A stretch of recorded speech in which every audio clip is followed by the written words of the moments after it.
What if the most confident version of yourself isn't gone, but just buried? Now, if you're living in survival mode, or maybe you've been living in survival mode for years, then you know what I mean.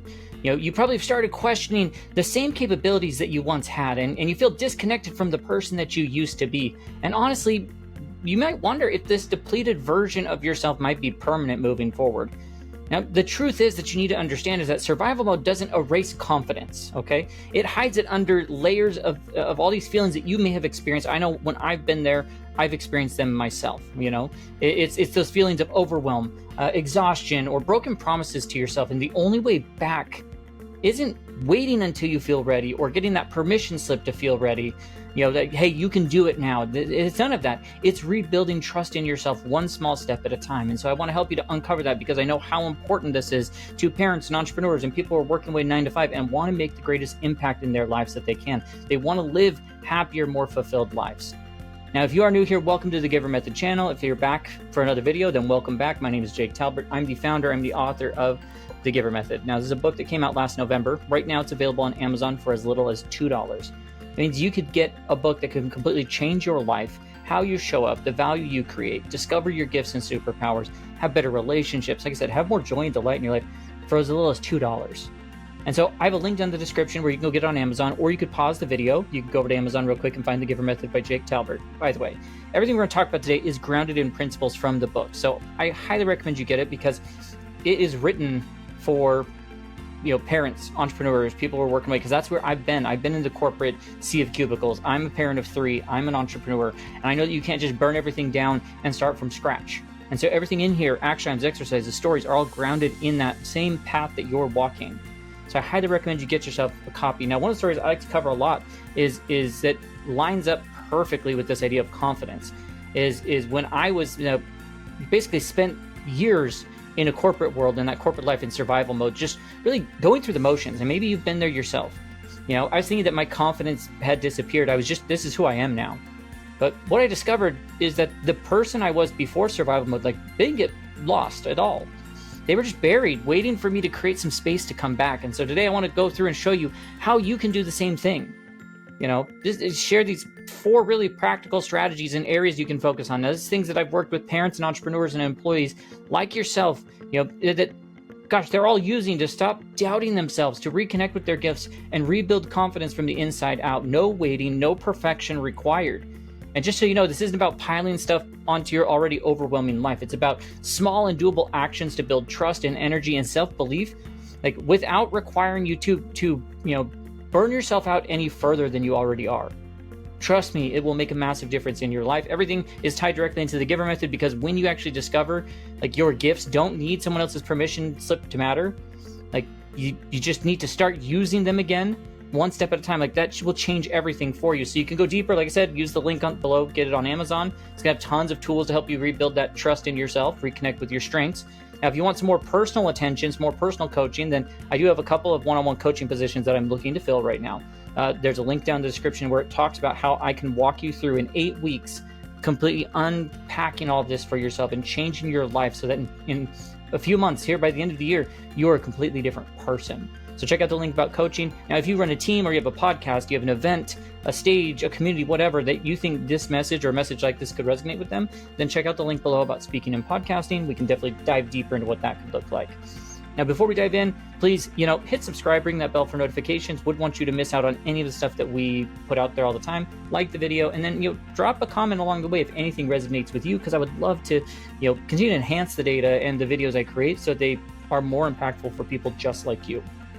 Now, with that, let's dive in. Let's start talking about how you can rebuild your confidence, and that, truthfully, it's just been waiting for you to start doing this all along.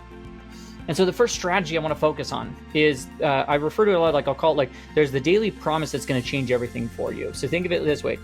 You have to start small to rebuild trust. We talk about the foundation of confidence, and honestly, it's not what most people think it is. Confidence, it doesn't come from these big flashy wins or some perfect performance that you could put on. It's not waiting for the day when magically you wake up fearless. Confidence doesn't work that way. It's way more practical. Okay? And honestly, it's way more encouraging, because it's easier to find at that point. Confidence, it's built in self-trust. It's believing that when you say you're going to do something, that you are actually going to follow through with it. That is what the baseline foundation of confidence is. The problem is survival mode that you've been going through, like it slowly erodes that self-trust. You've spent years putting everyone else first, or breaking these tiny promises to yourself of, I'm going to get healthier, I'm going to go do that thing. But, time and overwhelm eat us away at those little promises you made yourself. After a while, your brain actually believes, even though you may not think it directly, like, I can't count on me. It's in the subconscious wiring of your brain right now. And that's what makes you doubt yourself and hesitate and second guess sometimes even the simplest decisions, like where to go for dinner, what activity to go do. So here's a couple of ideas and things where you can start, that's going to start building back this idea of just identifying that self-trust in, for you.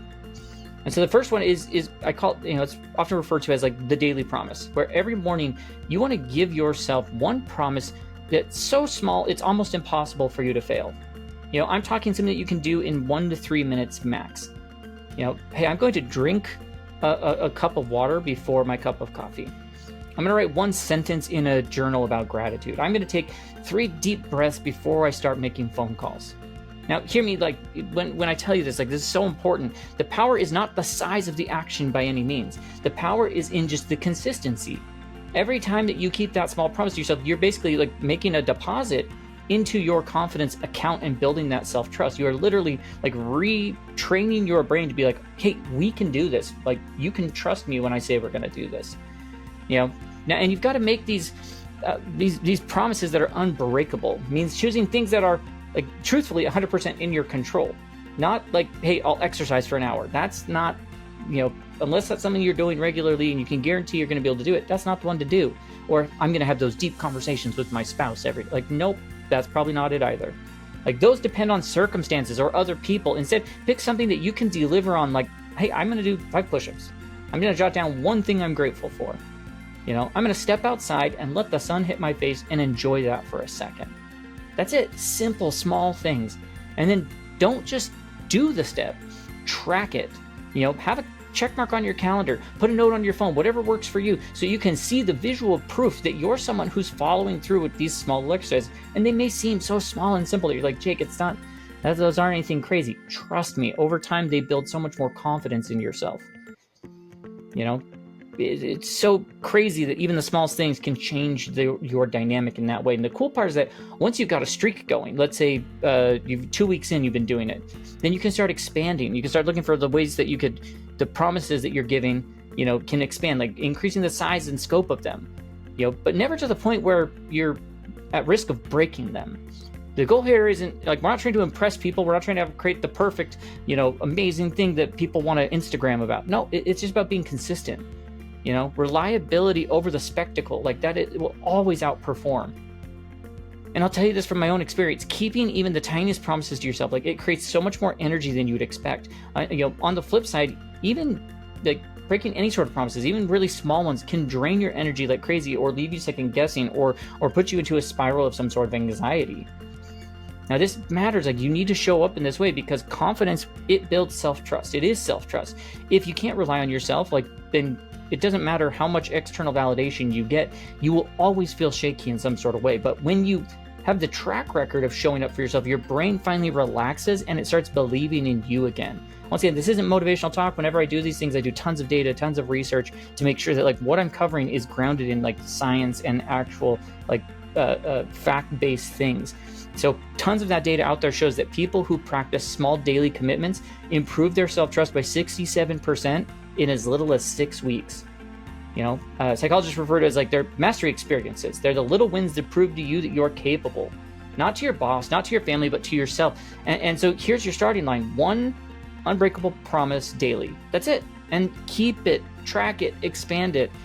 How you start rebuilding confidence is like, gosh, it's not about someday, it's about today. These little things that you could go do right away. Now, our second area of strategy that I want to focus on is about dusting off strengths that survival mode buried for you, because you have to remember what's already inside of you. Because if we want to dive deep into some of the truths that are out there, like, survival mode doesn't actually steal any sort of strength. It buries them under layers of crisis management or endless responsibilities, the checklist, the carpool pickups, all of those things. And after a while, you start telling yourself, hey, maybe those gifts, maybe those things I had are gone. But trust me, they're not gone. We're going to dive deep in this again later. They sit in storage, waiting for you to dust them off and start using them. So this is all about reconnecting with the real you, not the part that not some sort of fake part that doesn't exist or having to go find new things, but like truthfully, the part of you that's still there, just hidden under all the noise. And so here's the things I want you to try. The first one is we're gonna start digging down in by looking like you're gonna do some past self evidence review, where essentially what I want you to do is I want you to either open up a note on your phone or grab a pen, and you're gonna jot down like 5 to 7 situations that you've already made it through in the past, like tough situations you made it through. Focus on the strengths that you brought to the table during those times. Maybe you showed courage when everything else was falling apart. Maybe you got creative with your resources when your resources were super thin. Don't just look at the before the survival mode days. Like, look at how even in your hardest seasons, like, you're the most resourceful, the most strong, the most capable. And that's proof there that you haven't lost it. It's still there guiding you along the way. And then the next thing you do is ask yourself, ask someone you trust, what they see. Because if you've been in that survival mode, often you can't see these things in yourself anymore. But the people around you, they do notice. So if you ask a friend or your spouse or a coworker, or whomever, hey, what's one thing I'm really good at that I might be overlooking? And their answers, they surprise people so often. Sometimes the very things you dismiss as just me being me are actually some of your greatest strengths. You can also dive into doing think of it like archaeology mode of your gifts. If you think back to the things that lit you up before you went into survival mode, what took over? What were the activities that made you just that you lost track of time? What were the problems that you actually enjoyed solving? They're not random hobbies or anything. They're signals pointing you towards your strengths. Then of course you can pay attention to the casual thank yous, the things we dismiss, what people naturally come to you to ask you for help with. What do they say thank you about all the time? Maybe it's you bring calm energy, or your ability to explain and break things down. Maybe the way you organize things in chaos or whatever. Keep a running list of what those thank yous are, those thank you moments, no matter how small they are, because they're clues to strengths that you've probably just been taking for granted over time. You can also track, my gosh, I have so many videos that I talk about tracking your energy levels and your energy patterns. Because even in survival mode, there are these little moments that give you energy instead of draining you completely. And so you have to notice them. You have to pay attention to what conversations or tasks or interactions are leaving you feeling the most alive.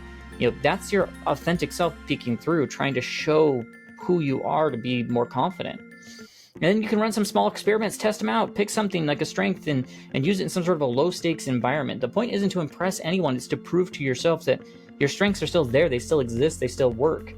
Now, the thing that is such a game changer here is that survival mode makes you forget these sort of things. You're more of a firefighter, putting out these daily emergencies that are happening all around you. But when you start noticing and practicing with your authentic gifts again, confidence will rise, and you begin to remember oh yeah, I do have value, and I do have something to offer, beyond just survival mode. Once again, tons of data out there shows that people who intentionally reconnect with those dormant strengths, they see a almost 50% boost in their confidence in a month to 3 month period of time. That's insane. So your takeaway, your strengths aren't gone. They're waiting for you to start using them again. And the moment you do, it's like flipping on a switch where energy is going to come back. You're going to feel more confident, within that. You're going to start feeling like you again. Now it's going to take us to the third area that I want to focus on, which is how you stop waiting to feel ready and just start moving. I did a whole video on this yesterday, and I've done a lot recently on permission slips or the waiting room you're sitting in. Survival mode has probably trained you to believe that unless you can do something perfectly, it's not worth starting at all. This is a perfectionism, and perfectionist trap. But here's the true irony behind it. Waiting for the perfect moment, is what's actually keeping you stuck. Confidence, it will never come from sitting on the sidelines, waiting until you feel ready. It will never come from planning and trying to get organized in every single way before you take action. It comes from just finally stepping out into the field, before you're even ready and realizing oh my gosh, I can handle this. And so this is all about building confidence through doing, not overthinking.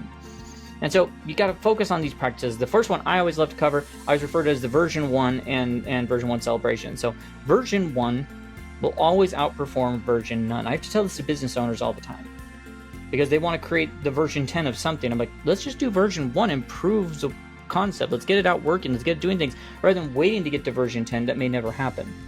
And so version 1, it's all about you want to pick something that you've been avoiding because it won't be perfect.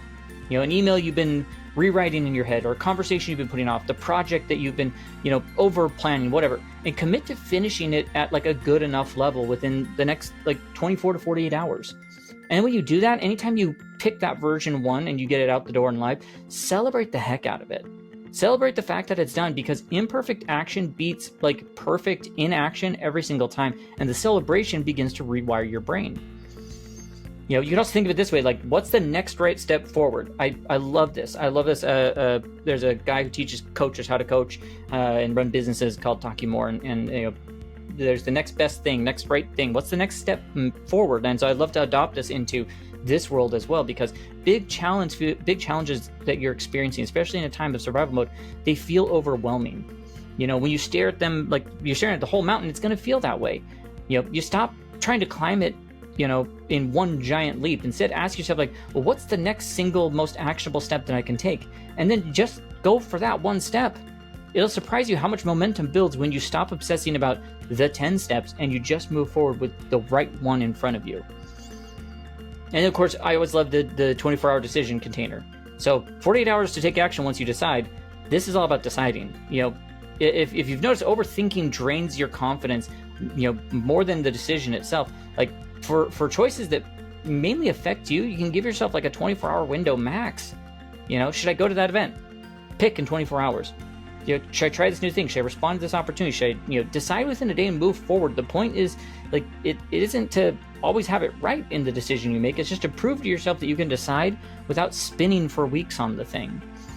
Now, you also want to start collecting data. This big thing for me is you have to start collecting like a courage collection, where you start keeping the log of the moments where you just acted before you felt ready. You spoke up in a meeting, you took the initiative at work, you tried a new thing. Like, those moments are gold, and they're proof that you can already handle more than your doubts want you to believe. And so every time you read this, like you reread this sort of a list, you're reminding your brain, like, hey, we've done this before, we can do it again. And then, the big thing is to pay attention to, like, you can learn while you're doing. You stop waiting until you master everything, you just start doing it. You don't need the whole map. Gosh, the map appears when you're in motion. You just need, like, let's say the first 20% to get moving, and then you commit to learning as you go. The best growth happens mid-action anyways, not, because you're in endless prep mode. And then there's also the 70-30 rule, and I covered a lot of that as a part of my video that I did yesterday. Like, if you're waiting until you're 100% confident, then you're going to wait forever. Hey, when you're about 70% sure, leave the other percent, like the other 30% as like, well, I'm going to learn about what that is through experience. I'm going to grow in that confidence through the experience. That's how you grow, not by waiting for perfect certainty, but by trusting yourself. And this works. It works so well and so powerfully for people, because confidence, it will never show up first and then give you some sort of permission slip to go act.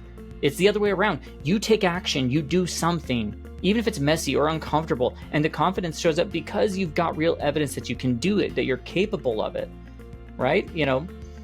Confidence, it always follows action. It's never the other way around. People who practice moving forward before they feel ready end up more resilient and more decisive than those who wait for some sort of perfect moment. So your takeaway, confidence, it will never be built about thinking about being confident. It's built by doing something about it, even if it's clumsy, messy, scary, whatever. Even if version 1, like, great, we got it out the door. Like, the more you practice this, like, imperfect step, imperfect action, the more confidence, like, that confidence muscle grows for you. And suddenly the things that used to scare you feel like they're no big deal. And so then the last one, which I really want to hit home, like I said, we talked about some of your strengths, but now it's like, okay, well, we've got these gifts. Superpowers, like the G in the GIVER method is all about your gifts and finding your superpowers, right? And so it's, how do we bring these gifts back online? How do we find them and really start to use them in that sort of a way? Because you don't rebuild confidence by grinding your grinding your teeth and try to will yourself or hope yourself into it. You rebuild it by using what makes you you, these natural strengths, superpowers that you have, the stuff that feels like second nature but somehow got buried under the years of survival mode. The truth is, like, when you actually use your gifts in a service mind, to build value for others, for the people around you, your family, friends, coworkers, your community, something amazing happens. You stop wondering if you're valuable because, like, you see proof in real time, and the bonus is it doesn't drain you, it will energize the crap out of you. And so here's what I want you to do. The first one is, like, you think of gift integration challenges that you can do. Think back on those strengths you had. Like, what are the ones you looked already at these gifts and strengths you have? Like, what's the gift you have, maybe even before survival mode, maybe encouragement or problem solving, creativity, organization, whatever. And then find a way to use it to help someone this week without expecting anything in return.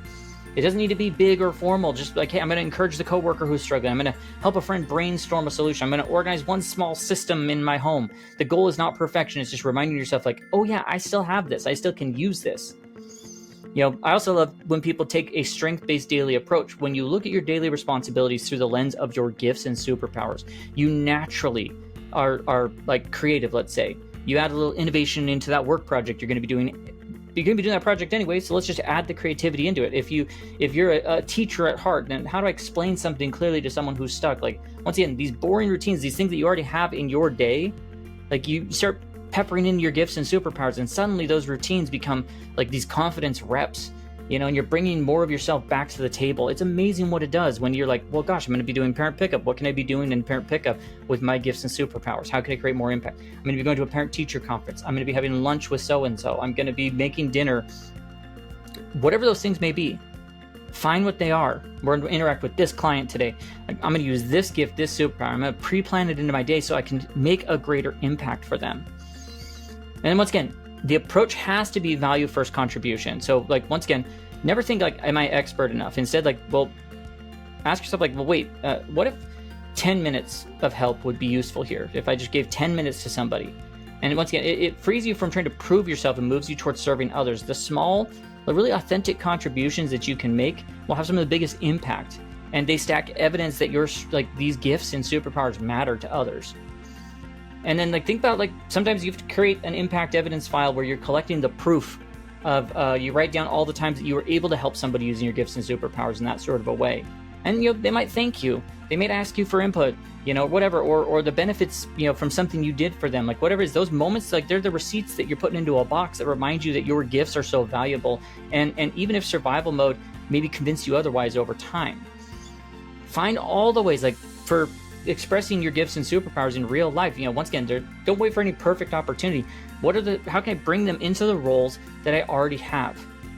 How do I bring more connection to the dinner table or team meetings? How do I bring organization to improve a system in our house or our office? Like, once again, I don't need a stage, to show my gifts. You can use them right where you're at now. And then energy through service is so important. Like, pay attention to how you feel when you're using these gifts and superpowers. Maybe people find, so many people when they do this, like when they're giving, all this energy is being restored. And I believe that when you give your gifts and superpowers without expecting anything in return, the universe has a way of paying you back. Energy is one of those. Other opportunities are going to be along with that, but energy is going to be one of the biggest ones. Like, this is your signal that you're in alignment with who you are, and how you know that you're connecting and reconnecting with your real self. Your gifts and superpowers, they were never meant to sit on a shelf waiting for some sort of validation. They're meant to be used. Every time that you use them, you create impact outside, and you create this evidence of what you have on the inside, what you're capable of, the value you have, what's needed. There's so much out there. People who use their regular gifts and superpowers always report less burnout, higher engagement, and like massive boost in confidence and life satisfaction.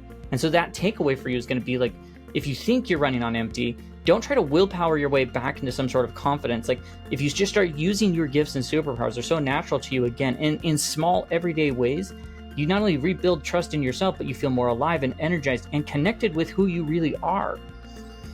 And so as we wrap this thing up, like, what I want you to hold on to from today is like, your confidence that you have, like, isn't gone or broken or missing. It just got buried under all the exhaustion, the broken self-promises, and all those years of putting everyone else's needs ahead of your own.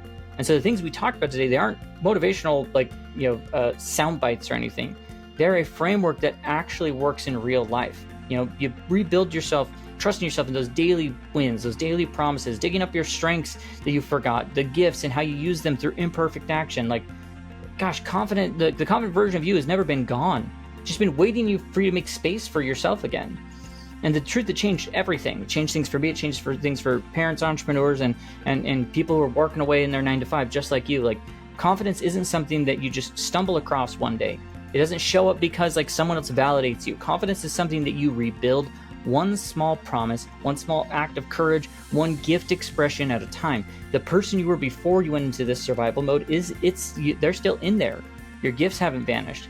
Like, they've been quiet for a while, but they're waiting for you to just like tap them on the shoulder and call them back into the game. I mean, gosh, that is the heartbeat of what the book, The Giver Method's all about.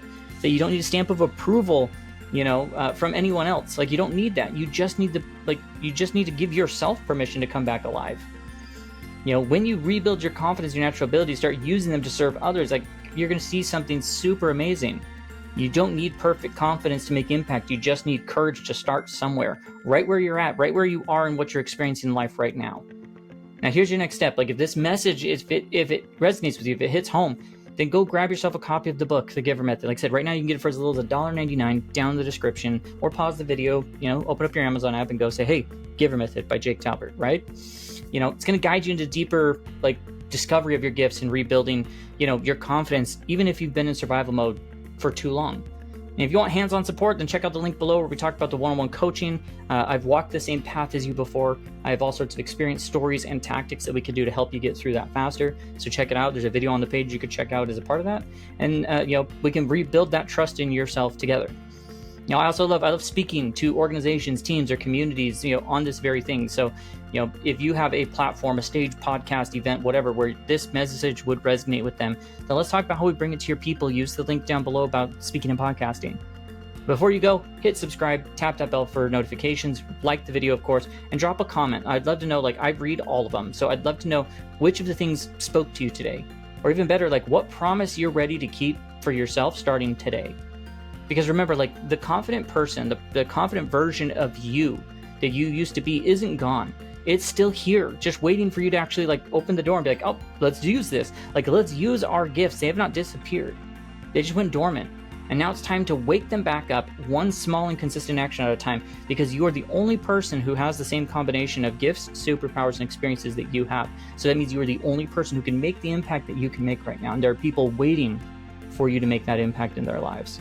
So let's wake them up. Let's start using them so intentionally and authentically. And I promise you, the universe pays you back in so many ways. You will live a more fulfilled life and have more things come to you, more opportunities, more delight and joy, and all sorts of amazingness that comes your way. So feel free to check out the other videos on the channel as well. They unpack all sorts of other areas of the Giver Method. At the same time, hopefully we'll catch you in one of our future videos, and we will catch you then. So have a great rest of your day.